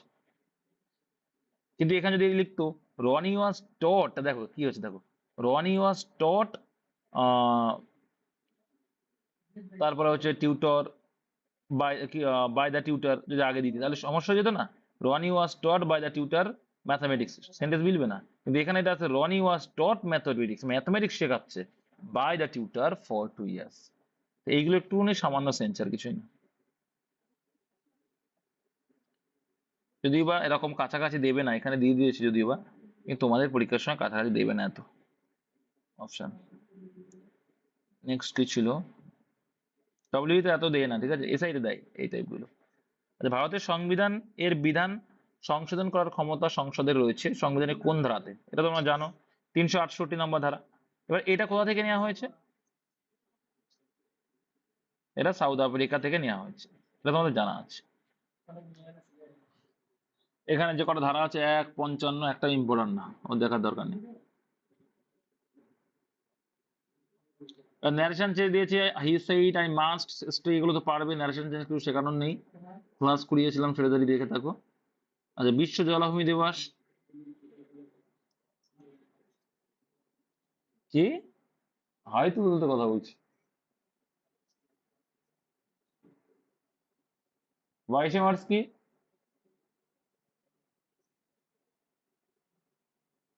আর 22শে মে কি? সে যাই হোক না কেন, একটা কেমন এটা। মাইক্রোফোনটা অফ করো, অফ করে করো। দাঁড়াও আসছি। কানপুরে প্রথম স্বাধীনতা যুদ্ধের নেতা কে ছিলেন, এইগুলো কিন্তু পরীক্ষায় আসে, আমি বলেছিলাম। কানপুরে নানা সাহেব। লক্ষ্মীবাই কোথায় ছিল? ঝাঁসির রানী লক্ষ্মীবাই, ঝাঁসি। তাই তো। কুনওয়ার সিং কোথায় ছিল? তাতিয়া তোপি।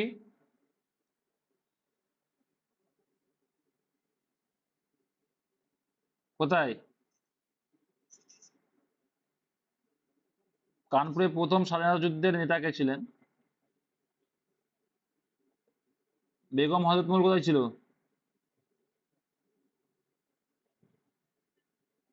এটা ছিল লখনৌ। তাদের টুপি কোথায় ছিল, তাতিয়া টুপি?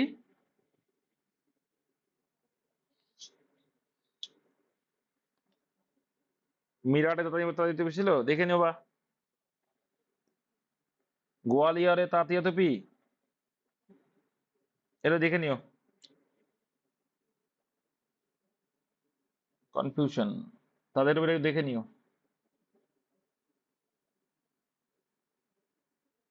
কি বললে? চৌদা কি বলে দেখো, চৌদাকে দেখো। I bought this book dash 50 rupees। কি হবে অ্যান্সার দেখো। I bought this book dash 50 rupees, for 50 rupees। এবার এখানে উইথ 50 rupees দিয়ে, ঠিক আছে। By bought this book by 50 rupees।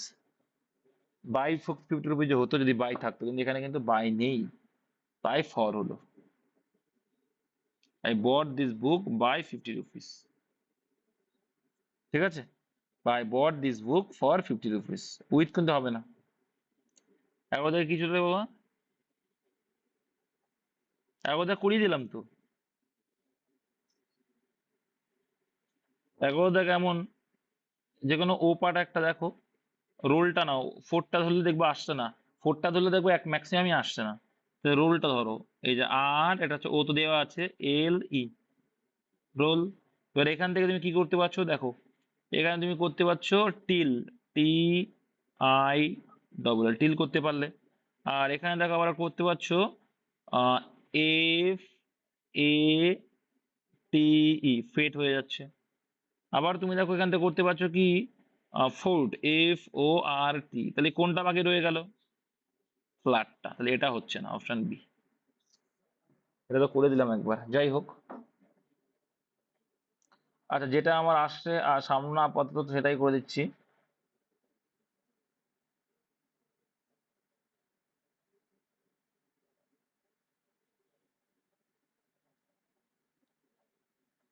দেখো, নিম্নের মধ্যে রাষ্ট্রকূট রাজ্য প্রতিষ্ঠা করেন দান্তি দুর্গ, তাই তো। রাষ্ট্রকূট প্রতিষ্ঠা করেছিল কে? দান্তি দুর্গ। আচ্ছা, অশোক কোন বংশের ছিল? মৌর্য বংশের। মৌর্য বংশের প্রতিষ্ঠাতা কে ছিল? চন্দ্রগুপ্ত মৌর্য। চন্দ্রগুপ্ত মৌর্যের সময় কে এসেছিল? সেলুকাস এসেছিল। সেলুকাসের দূত মেগাস্তিনিস এসেছিল, যার লেখা কি ইন্ডিয়া গ্রন্থ। আর সেই ইন্ডিয়া গ্রন্থ থেকে মৌর্য সাম্রাজ্যের সম্পর্কে জানা যায়, ঠিক আছে।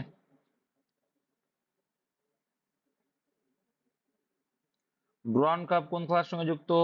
এটা তো দিয়েছি তোমাদের, ফুটবল। তো হকি, টেনিস, ক্রিকেট, এখানে কাপগুলো মুখস্থ করবে।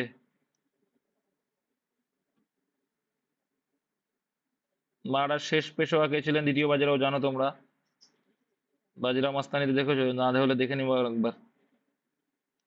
দেখো, the absence for government in country, মানে যে গভর্নমেন্ট যেখানে থাকে না, তাই কি বলে? অ্যানার্চি, অরাজকতা, তাই তো। তারপরে হুম, বিউরোক্রেসি মানে অফিসিয়াল লোকজন যেটা আলোচনা করবে, ঠিক আছে। ঠিক আছে। গভর্ন বাই অফিসিয়াল পার্সন, ঠিক আছে। অফিসিয়াল পার্সনরা যখন করবে, মানে মনে করো একটা সংস্থা রয়েছে যেখানে সব অফিসিয়াল লোকজন আছে, তারাই চালাচ্ছে, একা চালাচ্ছে না, সেটা হচ্ছে কি, বা দুইজন চালাচ্ছে না। অটোক্রেসি বলতে পারো, বিউরোক্রেসি অফিসিয়ালি পুলিশ বোর্ডটাকে কন্ডাক্ট করছে, তো এটা হচ্ছে কি বিউরোক্রেসি। ডেমোক্রেসি হচ্ছে প্রজাতন্ত্র, আর অটোক্রেসি মানে কি? পার্সন, একজন একজন চালায়, রাজতন্ত্র, রাজতন্ত্র। আর এনআরসি মানে তো অরাজকতা, এনআরসি মানে গভর্নমেন্ট যেখানে নেই সেখানে কি হবে? অরাজকতা বিরাজ করবে। ব্যাস, অরাজকতা। দেখো এনআরসি মানে কি? অরাজকতা মানে যেখানে রাজা নেই বা শাসন নেই, সেটাই দ্য অ্যাবসেন্স অফ গভর্নমেন্ট, যেখানে সরকার নেই, সেটাই তো অরাজকতা। ঠিক আছে, তাই এনআরসি। আর বিউরোক্রেসি মানে অফিসিয়াল ভাবে যারা করবে, কন্ডাক্ট হবে, সেটা হবে বিউরোক্রেসি। ডেমোক্রেসি প্রজাতন্ত্র, অটোক্রাসি মানে হচ্ছে একনায়কতন্ত্র। বেশ, আর কোথায় কি আসছে? এই যে প্রোটিস্টা প্রজাতি, এই প্রজাতিগুলো কোথা থেকে আসছে বলতো? এটা আসে দেখবা ক্লাস 9-এর থেকে। ক্লাস 9-এর প্রথম চ্যাপ্টার একদম দেখবা শ্রেণীবিন্যাস। এই শ্রেণীবিন্যাসের জনক কে পরীক্ষায় আসে? শ্রেণীবিন্যাসের জনক কে? Carolus Linnaeus. Carolus Carolus Linnaeus হচ্ছে এই শ্রেণীবিন্যাসের জনক। সেখানেই আছে প্রোটেস্টা। প্রোটেস্টা প্রজাতি হচ্ছে ফ্লাজেলা। সেখানে কিছু কিছু প্রজাতি, যেমন মোলাস্কা প্রজাতি, যেমন কি শামুক হচ্ছে মোলাস্কা, তাই না? এগুলো তোমাকে একটু জানতে হবে। ওখানে কয়েকটা ভাগ আছে, পারলে পড়ে নিও। আর চেষ্টা করছি যেগুলো ইম্পর্টেন্ট সেগুলো তো আছে এমনি দেওয়া। এই যে পঞ্চায়েতের রাজ থেকে পরীক্ষায় প্রায় কোশ্চেন আসে। ভারতীয় সংবিধানের কোন অংশে পঞ্চায়েতগুলির বিধান রয়েছে? কোন অংশ মানে পার্ট? 9 নম্বর পার্টে দেওয়া আছে। ঠিক আছে, পঞ্চায়েতগুলির বিধান বলা হয়েছে মিউনিসিপ্যালিটি। মিউনিসিপ্যালিটি 9-এরই তো, হ্যাঁ 9-এরই তো আছে মনে হয়।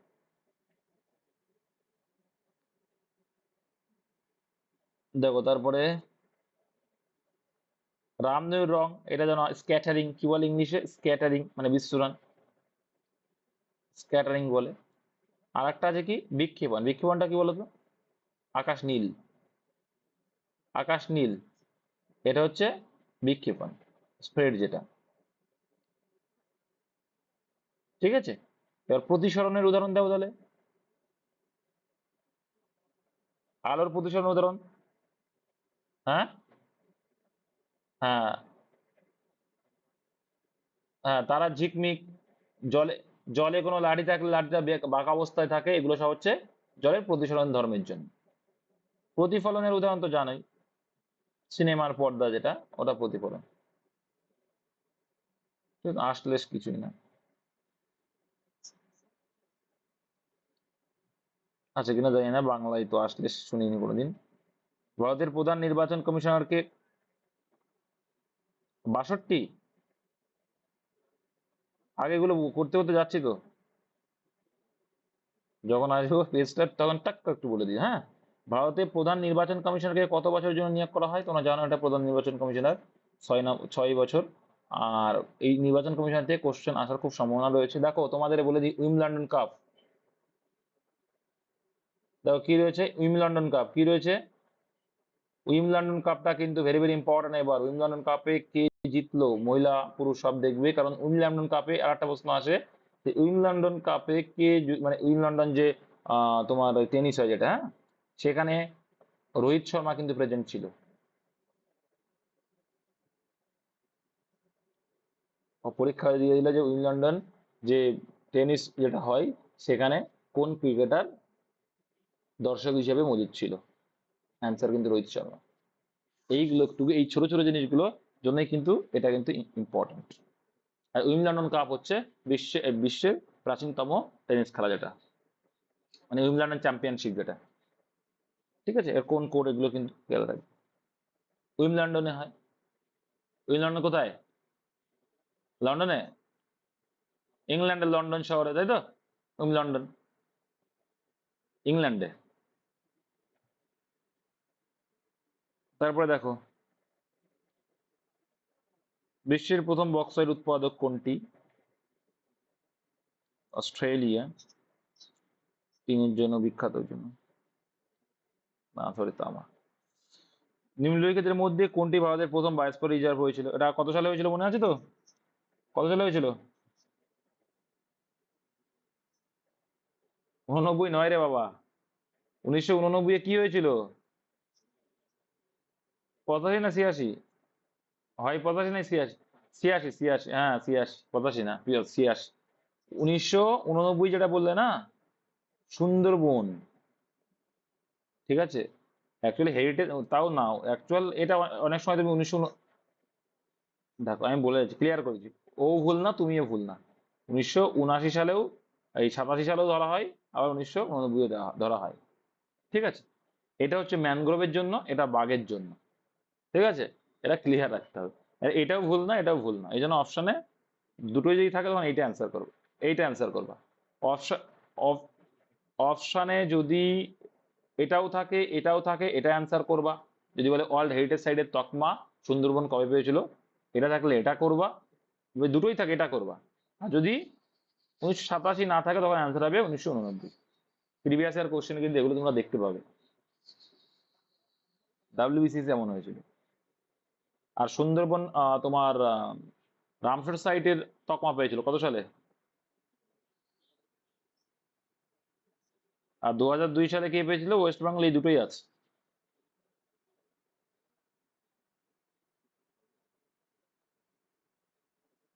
কোন কলকাতা?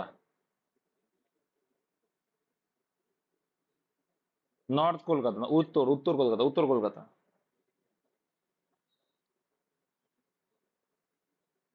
মহাত্মা গান্ধী দ্বারা শুরু করা প্রথম বড় দেশব্যাপী সত্যাগ্রহ, পুরো দেশব্যাপী, দাওদার সত্যাগ্রহ। আর যদি বলে প্রথম বিদ্রোহ কোনটা ছিল, বা প্রথম সত্যাগ্রহ ছিল কোনটা? এটা কত সালে হয়েছিল? 1917।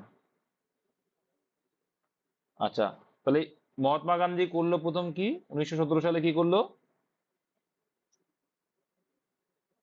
চম্পারণ সত্যাগ্রহ। তারপর 1919 সালে কি করলো?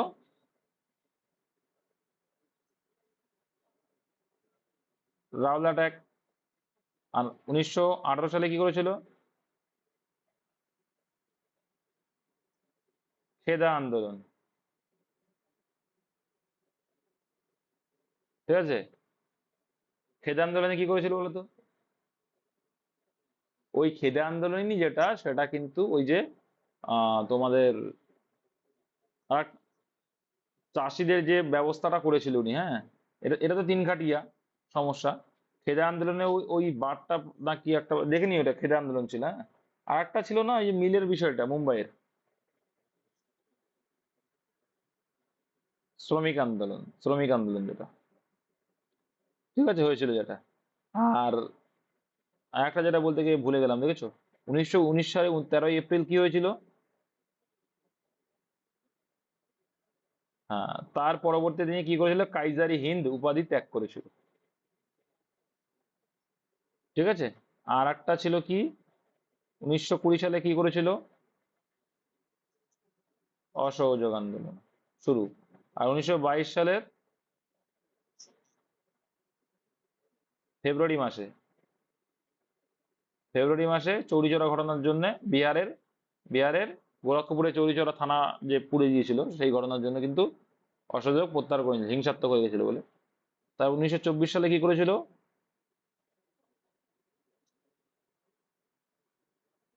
বেলগাঁও। বেলগাঁও কি হয়েছিল বেলগাঁওতে? বেলগাঁওতে জাতীয় কংগ্রেসের সভাপতি পদে নিযুক্ত হয়েছিল। 1931-এ কি হয়েছিল মহাত্মা গান্ধীকে নিয়ে? সেকেন্ড গোল্ডেন বইটাকে তিনি অ্যাটেন্ড করেছিল।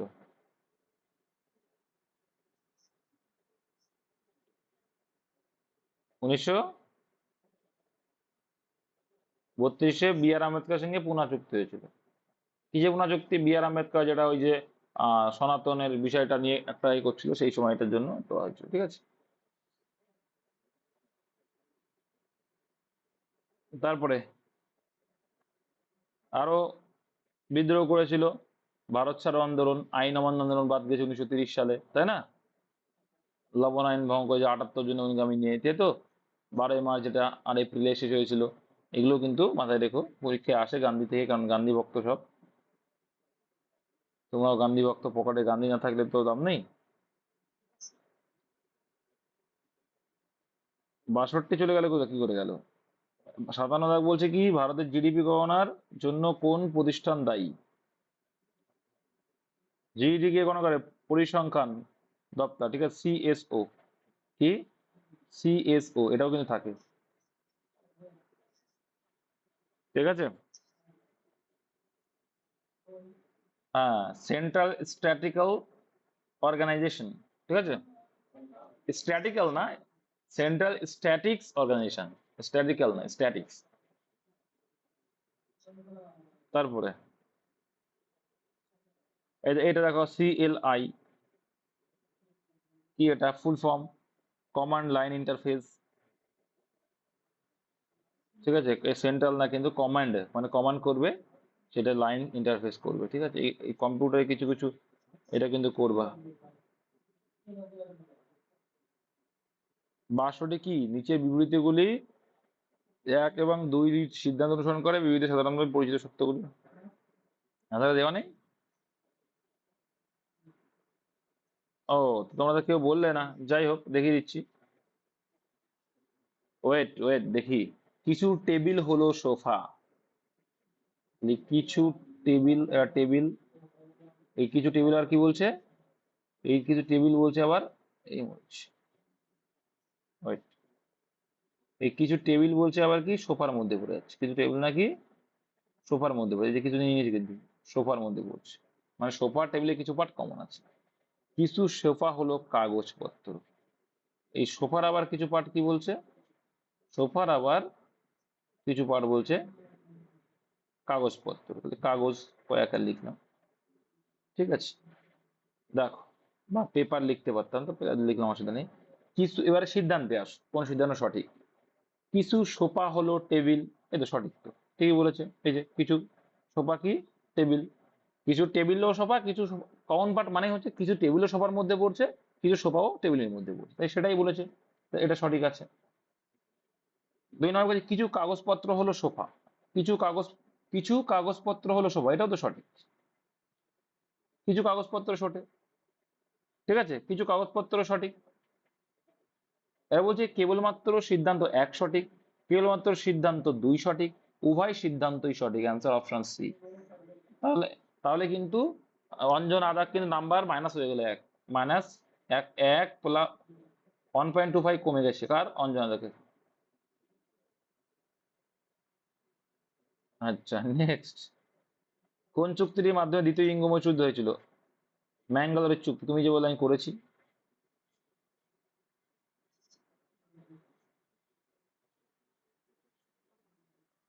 হ্যাঁ, ম্যাঙ্গালোর অনুষ্ঠিত হয়, ঠিকই তো আছে। Select the correctly spelled word, তো বিউরিও করেছি, এটা কিন্তু আছে খুব, এই যে বিউরোটা কিন্তু আছে, ক্রেসি বিউরো, এই যেখানে দেখো বিউরিয়া, দেখো বিউরিয়া, ক্রেসি, দেখো তাও ভুলে যায়, দেখো তো, আবার ইউ আছে এখানে, BUREAU, এইটা হচ্ছে বিউরো বানান, BUREAU বিউরো, তারপরে ক্রেসি বানান তো পারবে, CRACY, ঠিক আছে, এটা কিন্তু খেয়াল রাখো, বিউরো বানানটা পরীক্ষা আসে। হ্যাঁ, কোনটা কোনটা সেম বললে? এটা, এটা এস আর এটা সি, খেয়াল করেছো? ক্রেসি বানান তো ভাই সি হয়, এস তো হয় না। পাওয়ার দরকার না, ঠান্ডা মাথা দরকার, চোখের পাওয়ার সবাই আছে। দেখো অমরকণ্টক মালভূমি, দেখো 68-তে, অমরকণ্টক মালভূমি থেকে কোন নদীর উৎপত্তি? অমরকণ্টক, দেখো এইখানে একটা কি, অমরকণ্টক থেকে নর্মদা এসছে, এদিকে কি এসছে? অমরকণ্টক নিচের থেকে এসছে অবশ্য, মহানদী সাইড, এটা কিন্তু পরীক্ষা আসে অনেক সময়। আর এদিকে গেছে কিন্তু সোন, সোন রিভার, পুরোর দিকে, সোন, দেখো সোনো অপশন নেই, মহানদীও নেই। আর বেতোয়া নদী তো জানো, বেতোয়া নদী কোথায়? উত্তরপ্রদেশের বেতোয়া নদী। আচ্ছা, এগুলো আসবে না, সেগুলো সিরিন, দেখো এটা করিয়েছি কিনা বলো তোমাদের, সিরিন তোমাদের করিয়েছি কিনা বলো, কিছুদিন আগেই তো করানো, সিরিন করানো হয়, দেখো সিরিন, প্লাসিড করা আছে না এগুলো, সিরিন প্লাসিড, এবার দেখো হয়ে যাবে পিস, করিনি, কোয়াইট, ওগুলো করিনি, শান্ত, সিরিন এগুলো কি তাহলে শান্ত বা শান্তি। সেখান থেকে দেখো স্প্লেন্ডিড পারফরমেন্স, চমৎকার, সুপারব, সই, সেখান থেকে তো না, এটা তাহলে স্ট্রেস হয়ে যাবে। তুমি খুশি আসো না, তুমি কি আছো, চাপে আছো, বিপরীত শব্দ। বুঝতে পারলে? এইগুলো এইগুলো সেম, এই তিনটে আবার কি সিমিলার ওয়ার্ড, এই তিনটে। বোঝা গেল? বড় ক্ষেত্রে গণনা পারো তো? খুব সোজা। 1 2 3 4 আর একটা বড় আছে, 5টা। কটা আছে এমন? 1টা 2টো 3টে, তাহলে 3 গুণ 5 করে দাও। এটা কিন্তু previous year question, option C. দেখো 2024 সালে কেন্দ্রীয় পরিবহন মন্ত্রী নীতিন গাডকারি কোন নতুন টোল আদায় ব্যবস্থা ঘোষণা করেছিলেন? স্যাটেলাইট ভিত্তিক, স্যাটেলাইট ভিত্তিক, সেগুলো মুখস্থ করে নেওয়া যেগুলো ছিল। নিচের কোনটি ভারতের সর্বোচ্চ বাঁধ? উঁচু, সব থেকে উঁচু। উত্তরাখণ্ডের তেহরি বাঁধ। কোন নদী?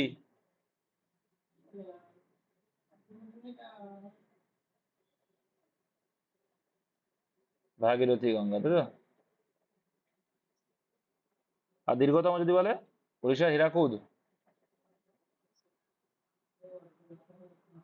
মহানদীর উপর। গুড। আচ্ছা, তো যখন বলছো তাহলে বলো দেখি, ভাকরা নাঙ্গল।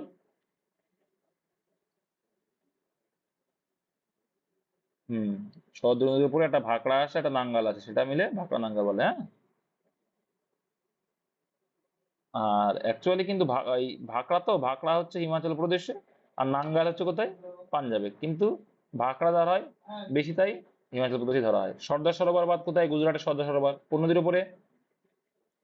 নর্মদা নদীর উপরে। এগুলো কিন্তু আসে পরীক্ষা, ইম্পর্টেন্ট, চারটে ইম্পর্টেন্ট। এবার দেখো গ্রাভিটি অনুযায়ী উচ্চতা কোনটা বেশি? গ্রাভিটি অনুযায়ী ভাকরা নাঙ্গল কিন্তু। হ্যাঁ, অভিকর্ষ, অভিকর্ষ, অভিকর্ষ হিসাবে, অভিকর্ষের হিসাব করলে দেখা যাচ্ছে সবথেকে উঁচুতে রয়েছে এটা। ঠিক আছে, বুঝতে পারলে কিছু? এবার দেখো তোমার বুঝিয়ে দিচ্ছি, যে বুঝতে পারছো না তো। মনে করো তুমি এইখানটা সমুদ্র তটা এইখানে আছে, হ্যাঁ, এটা প্লেন এরিয়া। প্লেন এরিয়া যখন হচ্ছে, এইখানে তোমার একটা বাঁধ বাঁধ রয়েছে, ঠিক আছে। তাহলে কি হয়ে গেল, এইখানে এটা আছে, কিন্তু এইখানে কিন্তু গ্রাভিটা কম, আর এখানে গ্রাভিটা বেশি। এই গ্রাভিটি অনুযায়ী বলছি। আমাদের আমাদের কোন রাজ্যে একটা আছে না, উল্টো দিকে ওঠে?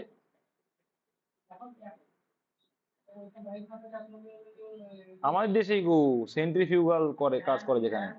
এই তো কয়েকদিন আগে দেখছিলাম। বিদেশে? আরে আমাদের দিকে দেশে আছে, জলপ্রপাত এইদিকে হয়, উপর দিক চলে যায়। মহারাষ্ট্রের কোথায় আছে? মহারাষ্ট্র না সাউথে আছে? বুঝতে পারলে? একটা লাঠি, আমি আমি ভিডিওতে দেখছিলাম, এই লাঠি দিচ্ছে, সেই লাঠিটা উপর দিয়ে উঠে যাচ্ছে। লাঠিটি যা ফেললো তার উপর দিয়ে চলে যাচ্ছে।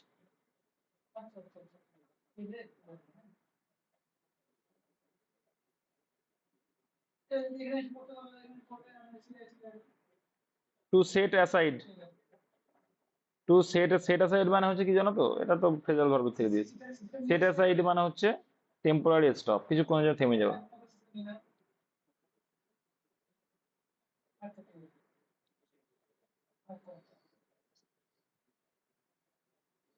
মামল্লাপুরমের তীরে অবস্থিত মন্দিরটি পল্লবের।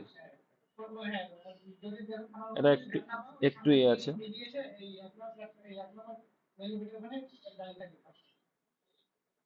এই ছিল তো, ব্যাস ভালো। এই থাকলো এই পর্যন্ত, অনেকটা করতে পেরেছি, এতে আমি সৌভাগ্য, কারণ আমার এখনো ফোন আসেনি, ঠিক আছে। সিকিউরিটি আছে কিন্তু একদিন আজকে।